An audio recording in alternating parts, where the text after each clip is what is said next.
Hello guys, this side Neha Singh. Welcome to my YouTube channel. कैसे हो आप लोग? आई होप आप लोग ठीक ही होंगे। चलो समास पढ़ते हैं। समास, ठीक है। समास का अर्थ क्या होता है? समास क्या है? क्या चीज़ है समास? देखो, समास क्या होता है। कोई भी एक बड़ा वर्ड है, जैसे कि कोई भी बड़ा वर्ड है, उसका एक संक्षेप रूप में छोटा रूप कर देना, वो क्या होता है? समास होता है। अब समास का अर्थ क्या है? संक्षेप में करना कोई भी चीज़। जैसे कि एग्जाम्पल ले लो आप, राजपुत्र है। राजपुत्र एक संक्षेप में लिखा है, तो ये क्या लिखा है? समास लिखा है। ठीक है, इसको हम कैसे, राजपुत्र कौन होते हैं? राजपुत्र होते हैं राजा का पुत्र, राजपुत्र। आप लोग ले लो आजन्म। आजन्म क्या मतलब? जिसने जन्म। ठीक है, तो वो क्या है? संक्षेप में है। गिरधर, गिरधर किसको कहते हैं हम? कृष्ण भगवान को। तो मतलब छोटा वर्ड निकले, बड़े सेंटेंस में से छोटा वर्ड, संक्षेप में वर्ड निकले, वो क्या होता है? समास होता है। इसकी डेफिनेशन क्या होती है समास की? दो या दो से अधिक शब्दों से मिलकर बने हुए सार्थक शब्द, बने हुए सार्थक शब्द को समास कहते हैं। अब कोई दो वर्ड मिल रहे हैं, जैसे राजपुत्र मिल रहा है, ठीक है। राजपुत्र, राज मिल रहा है और एक पुत्र मिल रहा है, दो वर्ड मिल गए। इनसे एक सार्थक बना, एक पूरा वर्ड पूरा अच्छा बना है कि राजपुत्र। मैंने ले लिया पहले पुत्र और राज ले लिया, तो पुत्र और राज बन गया। ये सार्थक वो शब्द नहीं बनाना। तो मतलब जो भी वर्ड होंगे उनसे सार्थक रूप बनेगा, सार्थक शब्द बनेगा, और वही क्या होगा? आपका समास कहलाता है। ठीक है, समास के कुछ तत्व हैं, कुछ एलिमेंट्स हैं, कुछ आपके ये अवयव हैं। तो क्या होते हैं समास के तत्व या एलिमेंट्स या अवयव? कितने होते हैं? चार अवयव होते हैं समास के। आपका एक होता है पूर्व पद, एक होता है आपका उत्तर पद, तीसरा होता है समस्त पद, फोर्थ होता है समास विग्रह। ठीक है, समास में आपके चार वो होते हैं, तत्व होते हैं। पहला पूर्व पद, उत्तर पद, समस्त पद एवं समास विग्रह। ठीक है, अब हमें इसमें पद तो हैं, पर पद क्या होते हैं? पद क्या होते हैं आपको पता है? पद क्या होते हैं? पद वो होता है जैसे कोई एक सिंगल वर्ड है, ठीक है। मैंने ले लिया राम, ठीक है। अब राम है तो वो एक पद है, ठीक है। अगर उसी राम को मैंने पूरे एक वाक्य में यूज करा तो वो क्या बन जाएगा? आपका पद बन जाएगा। ठीक है, वो पद होता है। ठीक, पद क्या होता है? पूर्व पद, उत्तर पद, समस्त पद।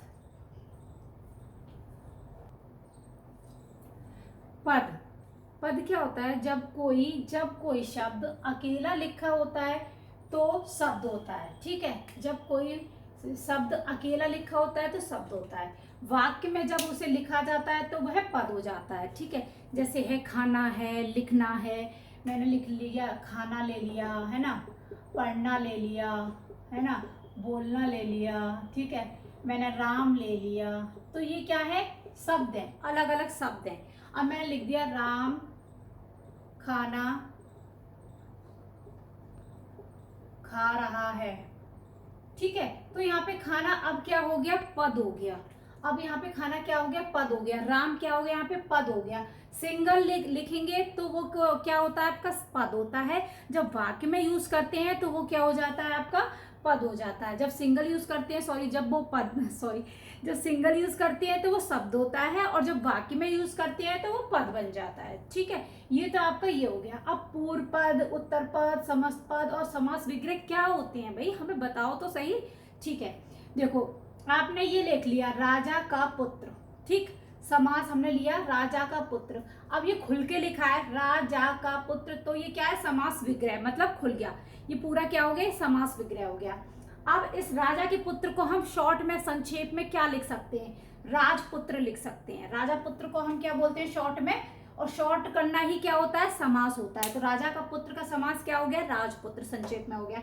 राजपुत्र क्या है आपका? समस्त पद, पूरा पद है ये, इसी पे सारा डिपेंड है। इसका समास विग्रह, राजपुत्र का समास विग्रह हो गया आपका राजा का पुत्र। ठीक है, राजपुत्र क्या हो गया? समस्त पुत्र हो गया। ठीक, अब पूर्व पद, मतलब पूर्व माने पहला पद। पहला पद क्या है यहाँ पे आपका? राजा। ये क्या हो गया आपका? पूर्व पद। ये बाद का है तो ये क्या हो गया आपका? उत्तर पद, या इसको गौण पद भी बोलते हैं, सेकंड वाला। ठीक है, ये ज्यादा नहीं आते हैं, पर ये आपका यूज होते हैं समास में कि इस वाले अव्ययी भाव में पहला पद प्रधान होता है या दूसरा पद होता है, या बहुव्रीहि में कोई भी पद प्रधान नहीं होता है। तो इसलिए मैंने आपको ये पद बताए हैं। तो इसमें से क्वेश्चंस नहीं आते, पर आपको उसकी नॉलेज होनी चाहिए। राजा क्या होता है? पूर्व पद हो गया।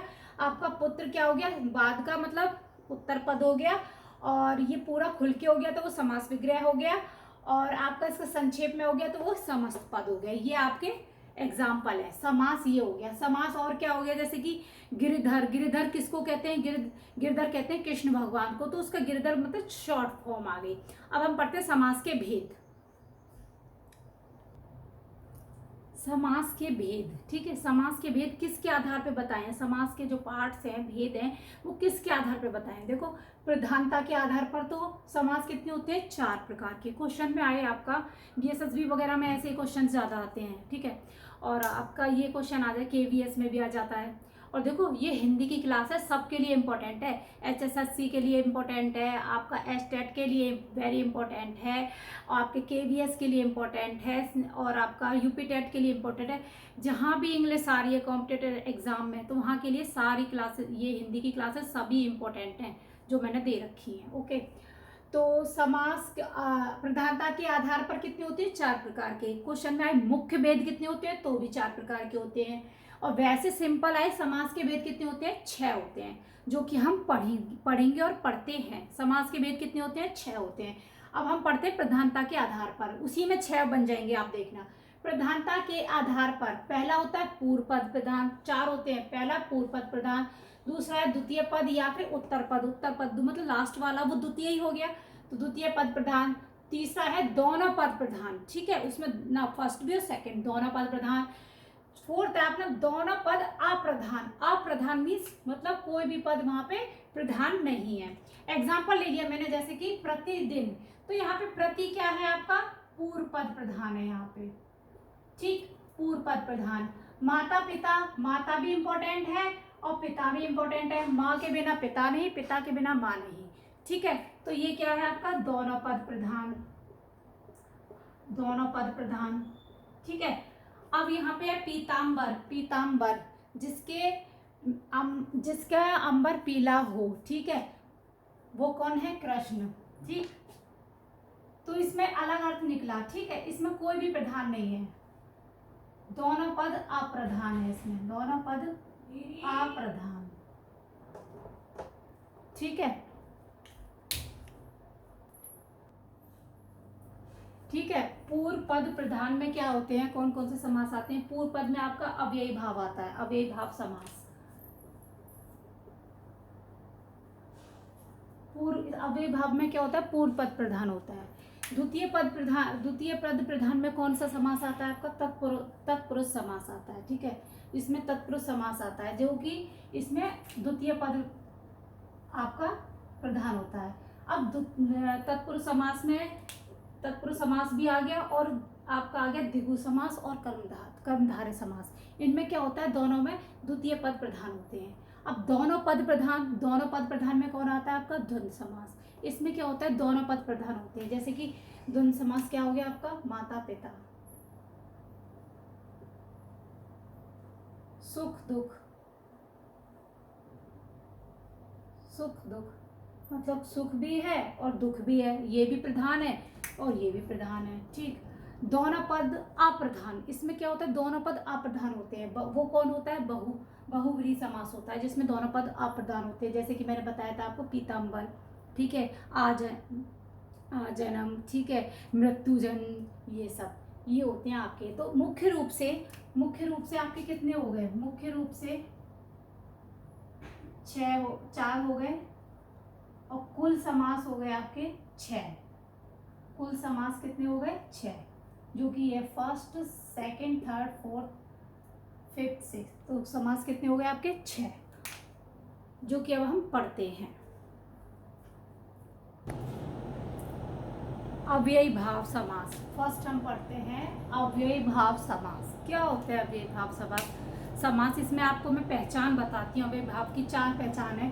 पहला तो पूर्व पद प्रधान होगा, इसमें अव्ययी भाव में पूर्व पद प्रधान होगा। पूर्व पद में जो भी पूर्व पद प्रधान होगा, पूर्व पद में क्या क्या वर्ड आएंगे, पूर्व पद किससे शुरू होगा, उपसर्ग होगा, कोई भी शब्द है वो पूर्व पद उसमें उपसर्ग जरूर लगा होगा, उपसर्ग लगा होगा या फिर अवयव लगा होगा, ठीक है। फिर और कौन कौन से और क्या होता है अव्ययी भाव, जिनकी आवृत्ति होगी शब्द शब्दों की, जो जिन शब्दों की आवृत्ति होगी बार बार, वो भी अव्ययी भाव समास होगा। जैसे सेम सेम शब्द होंगे, हाथों हाथ, तो क्या हो गया, अव्ययी भाव समास हो गया। ठीक है, विलोम नहीं होने चाहिए, सेम सेम होने चाहिए। जैसे हाथों हाथ, तो क्या हो गया, अव्ययी भाव। अव्ययी भाव, हाथों हाथ मतलब क्या होता है, हाथ ही हाथ में, इसका समास विग्रह क्या है, हाथ ही हाथ में। ठीक है, तो मतलब जो सेम सेम वर्ड है, दो दो बार आ रहे हैं, तो वो क्या हो गया आपका, समास हो गया, अव्ययी भाव समास होगा, क्योंकि आवृत्ति हो रही है। अगर आपका कोई भी वर्ड है और बार आवृत्ति मतलब अब विलोम शब्द में आ रही है, तो और इससे जुड़ी है, इस हाइफन से जुड़ी हुई है, तो वो क्या आपका होगा, द्वंद्व समास होगा। कौन सा समास होगा, द्वंद्व समास होगा। मतलब दो शब्द एक जैसे हैं और हाइफन से जुड़े हुए हैं, तो वो आपका द्वंद्व समास होगा। ठीक है, ये नहीं है कि आवृत्ति हो रही है तो वो अव्ययी भाव हो गया, नहीं, वो हाइफन इस वाले साइन से जुड़ रहा होगा बीच में, तो वो क्या होगा, वो द्वंद्व समास होगा। अधिकतर शब्द क्रिया विशेषण दिखते हैं। इसमें क्या होता है, अधिकतर जो शब्द होते हैं वो थोड़े क्रिया विशेषण जैसे दिखते हैं, 90%। ठीक है, अव्ययी भाव के समास, अव्ययी भाव समास के शुरू के पद,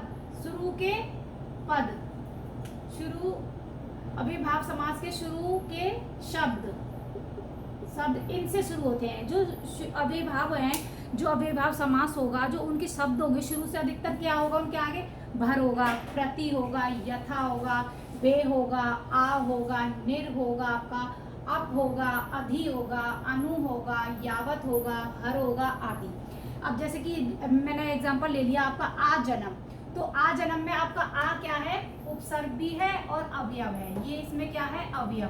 तो आपका ये कौन सा हो गया समास, अव्ययी भाव समास। ये क्या हो गया, अव्ययी भाव समास हो गया। हाथों हाथ, अब यहाँ पे हाथों हाथ क्या हो गया, आवृत्ति हो रही है, आवृत्ति वाला भी क्या होता है आपका, अव्ययी भाव समास। ठीक है, यथा समय, तो इसमें यथा वर्ड आ गया ना शुरू में, यथा समय, तो ये क्या हो गया, अव्ययी भाव समास हो गया। भर पेट, भर आ गया आगे, इसके अव्यय आ गया इसके आगे, तो ये क्या हो गया, अव्ययी भाव समास। ठीक है, बेजुबान, बे आगे इसके आगे आ गया, तो ये क्या हो गया, अव्ययी भाव समास। आमरण, तो ये क्या हो गया, आ इसके आगे जुड़ गया, तो ये क्या हो गया आपका, अव्ययी भाव समास। यथा शीघ्र, यथा आगे लग रहा है, तो ये क्या हो गया आपका, अव्ययी भाव समास। आमरण, आ आगे लग रहा है, तो ये क्या हो गया आपका, अव्ययी भाव समास। प्रतिदिन, वो क्या हो गया आपका, अव्ययी भाव समास। प्रतिदिन, प्रति आगे लग रहा है। ठीक है, तो क्या होता है अव्ययी भाव समास में, बहुत इजी है, कुछ नहीं है, पूर्व पद प्रधान होगा। इसमें पूर्व पद प्रधान है, प्रति हटा दिया दिन, तो इसमें कुछ सेंस निकल रहा है, पूर्व पद, पहले प्रति से पता चल रहा है कि हाँ प्रतिदिन, डेली की बात हो रही है, प्रतिदिन, तो प्रति प्रधान है, पूर्व पद प्रधान है। फिर दूसरी पहचान हमें पता चल गया, ये प्रति से शुरू है, तो ये अव्ययी भाव समास है। ठीक है, अव्ययी भाव समास में 4 पॉइंट है और कुछ नहीं है, पूर्व पद प्रधान होगा, इसमें आवृत्ति भी हो सकती है, और आपका जो वो ये इन वर्डों से शुरू होगा, ये मेन इंपॉर्टेंट है, इन वर्डों से शुरू होते हैं आपके, ये इनको याद कर लेना, ये होता है आपका अव्ययी भाव समास। द्वंद्व समास, दूसरा क्या है आपका, द्वंद्व समास। क्या होता है, इसमें विपरीत पद दिखेंगे आपको, जो भी होंगे एक दूसरे जो शब्द होंगे वो विपरीत दिखेंगे। ठीक है, दोनों पद बराबर होंगे, दोनों पद बराबर मतलब दोनों पद प्रधान होंगे। ठीक, इस समास के दोनों पद प्रधान होते हैं। डेफिनेशन क्या है इसमें, इस समास के दोनों पद प्रधान होते हैं, विग्रह करने पर दोनों पदों के बीच में जो हम समास समस्त पद दिया है, ठीक है, उसका हम अगर विग्रह करेंगे तो उनके बीच में या तो या लगेगा या फिर और लगेगा। ठीक है, और दोनों शब्द पूरक होते हैं, मतलब जब भी जो समास है द्वंद्व समास में, जो इसमें दो शब्द दे रखे हैं वो एक दूसरे के पूरक होते हैं। पूरक मतलब एक दूसरे से जुड़े होते हैं, पूरक मतलब आपका एक दूसरे से जुड़े होते हैं। जैसे कि हमने ये ले लिया सुख दुख, तो मतलब सुख से दुख जुड़ा है, माता से पिता जुड़ी है, ठंडा से गर्म जुड़ा है, और इसमें क्या होता है, विलोम शब्द होते हैं, शब्द एक दूसरे के विपरीत होते हैं, मतलब विलोम शब्द होते हैं। अब जल और वायु दोनों जुड़े हुए हैं, कहावत जल और वायु, जल वायु दोनों जुड़े हुए हैं, जल और वायु, और इनका विग्रह किया मैंने, जैसे जल वायु, तो मैंने कहा जल और वायु, तभी तो जल वायु बना। सुख दुख, मैंने बोला सुख और दुख, जब सुख दुख, मैंने बोला पढ़ा लिखा, तो मतलब पढ़ा और लिखा।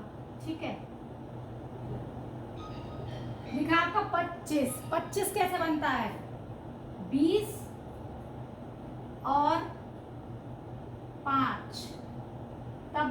मतलब 25, 10 12 मतलब दो शब्द, 10 12 मतलब 10 और 2 नहीं 12।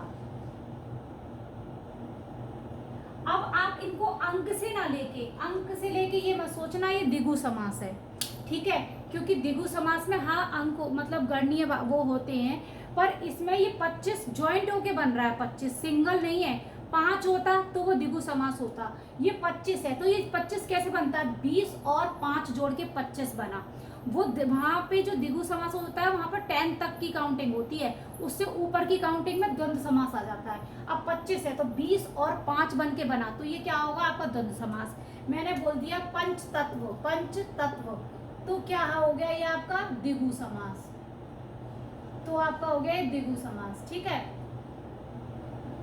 अब मैंने बोल दिया पंच रतन, तो ये क्या बन गया आपका द्विगु समास।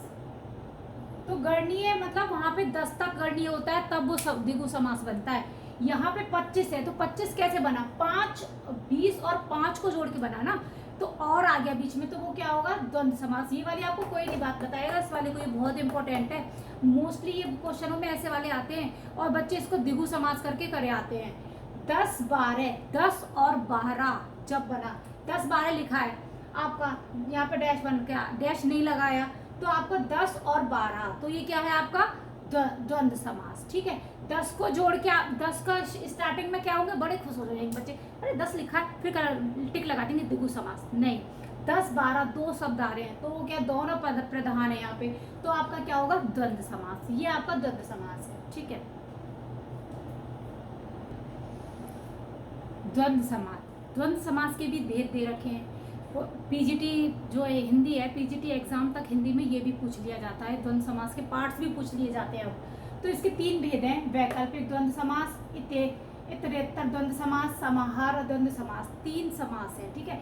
वैकल्पिक द्वंद्व समास में क्या होता है, विलोम शब्द दिए होते हैं, एक दूसरे के विपरीत होते हैं, विलोम शब्द हुए होते हैं, जैसे पाप पुण्य, विपरीत हो गया पाप का पुण्य, यत अपयत, ठंडा गरम, देवासुर, ऐसे भी शॉर्ट में आ गया देवासुर, मतलब विपरीत है, देव और असुर, इसमें आ क्या लग गया आपका प्रत्यय लग गया, ठीक है, देव प्लस सुर असुर, तब हो गया देवासुर, तो देव और असुर, तो इसमें क्या हो गया विपरीत हो गया, देव का असुर विपरीत हो गया। लाभ हानि विपरीत हो गया, तो कौन सा है वैकल्पिक द्वंद्व, लाभ हानि, लाभ और हानि, धर्मा धर्म। अब आप बहुत से बच्चे इसको अव्ययी भाव कहते हैं कि इसमें तो धर्म और धर्म रिपीट हो रहा है, बहुत जल्दी में होते हैं अव्ययी भाव समास लगाते हैं, नो, आप इसको ये देखिए रिपीट तो हो रहा है इसमें, पर इसमें आ लग रहा है, तो धर्म अधर्म अपोजिट बन गया, बहुत वेरी इंपॉर्टेंट है ये वाला, धर्म अधर्म, ये 2 हो गया, धर्म और अधर्म मतलब अपोजिट हो गया, तो क्या होगा द्वंद्व समास होगा, ना कि ये अव्ययी भाव। बहुत से बच्चे क्या करते हैं रिपीट हो रहा है तो ये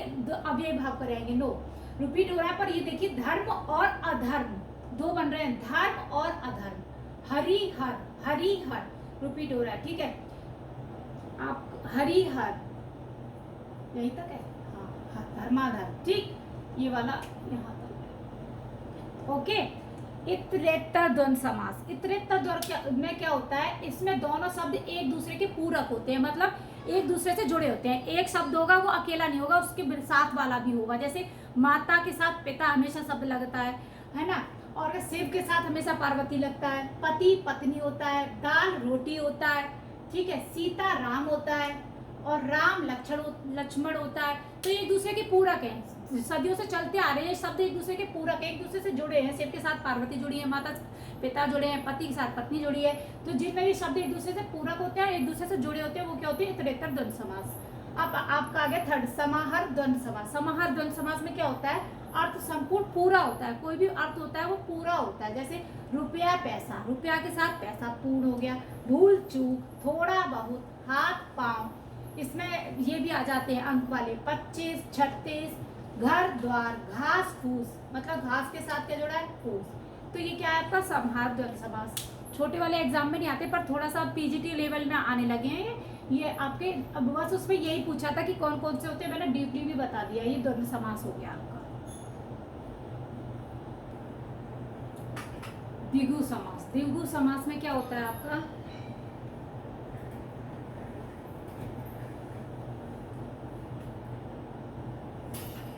द्विगु समास, इसमें क्या होता है, यह संख्यावाचक होता है, इसमें अधिकतर संख्या होती है, नंबर्स होते हैं, इसमें पूर्व पद संख्यावाचक होता है, संख्यावाचक होता है, ठीक है। और जो दूसरा पद होता है वो प्रधान होता है। जैसे एग्जांपल उठाते हैं हम, चौराहा, चौराहा, चौराहा क्या होता है, जिसके चार साइड हो, चौराहा, तो चौ आ गया, उसमें चार शब्द आ गए, तो वो क्या है आपका द्विगु समास। त्रिफला, तीन फलों वाला समूह क्या हो गया, त्रिफला, तो इसमें अंक होते हैं, तीन फलों वाला समूह, नवग्रह, नवग्रह क्या होता है, इसमें 9 ग्रह होते हैं। त्रिकाल, 3 काल वाला। चवन्नी, चवन्नी 4 आने से बनती है चवन्नी।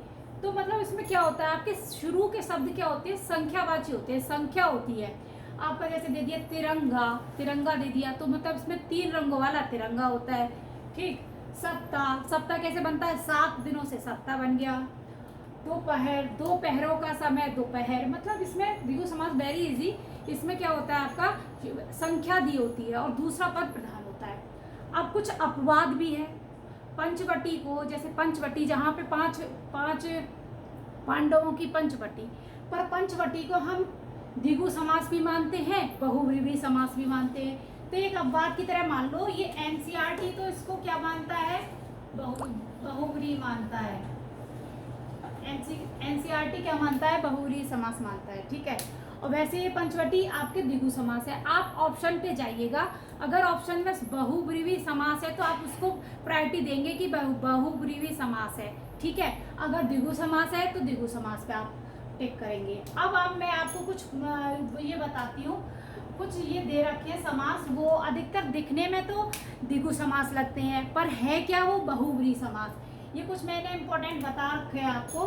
देखो जैसे त्रिभुवन, आप ये देखेंगे आगे में लिखा है त्रि, लिखा है त्रि, ये तो सॉरी इसी का है। आप देखेंगे यहाँ पे स्टार्टिंग में 4 पाई लिखा है, तो 4 आ गया, तो ये तो भाई द्विगु समास है। नो, 4 पाई क्या होती है, जिसके 4 पैरों वाली, 4 पैरों वाली एक ही तो चीज नहीं है, बहुत होते हैं। 4 पैरों वाले जानवर भी हैं, 4 पैरों वाली चेयर भी होती है, 4 पैरों वाले खाट भी होती है। तो 4 पाई क्या होता है, बहुव्रीहि समास में आता है। 4 पाई किस में आता है, बहुव्रीहि समास में आता है। 4 पैरों वाली होती है 4 पाई, ठीक। त्रिलोचन, आपने 3 देखा, 3 नेत्र जिसके, त्रिलोचन जिसके 3 नेत्र, तो वो 3 नेत्र वाला कौन होते हैं, शिव जी होते हैं। बहुव्रीहि समास का अर्थ निकलता है। इसमें ये सेकंड आपका प्रधान नहीं होता है। त्रिलोचन में त्रिलोचन, त्रि देख के आप टिक मत कर देना, द्विगु समास। ये अव्ययभाव समास है, क्योंकि त्रिलोचन इसमें इसमें कोई भी पद प्रधान नहीं होता, इसमें तीसरा नया शब्द आता है। तीसरा नया शब्द आपका इसमें शिव जी आया, जिसके 3 नेत्रों वाला कौन होता है, शिव जी होते हैं। तो वो कौन है, बहुव्रीहि समास। दशानन, आपने 10 सुन लिया, 10 सर वाला आपने लगा दिया द्विगु समास। नो, द्विगु समास नहीं है। 10 सर वाला किसे कहते हैं, रावण को कहते हैं। तीसरा अर्थ निकला इसमें, दोनों पद प्रधान नहीं है, अन्य पद प्रधान है, तो वो कौन हो गया, अन्य पद प्रधान, बहुव्रीहि समास। तो ये क्या हो गया, 10 सर जिसके, तो वो कौन हो गया, रावण। दशानन क्या है आपका, बहुव्रीहि समास, द्विगु समास नहीं है। 10 सुन के आप द्विगु समास मत लगा देना। अष्टभुज, अष्टभुज आपने सुना, अष्टभुज, ये तो द्विगु समास है। नो, अष्टभुज भुजा वाली कौन, अष्टभुजा वाली देवी माँ, तो इससे अलग अर्थ निकला। अष्टभुजाओं वाली कौन, देवी माँ, तो वो क्या हो गया आपका, बहुव्रीहि समास।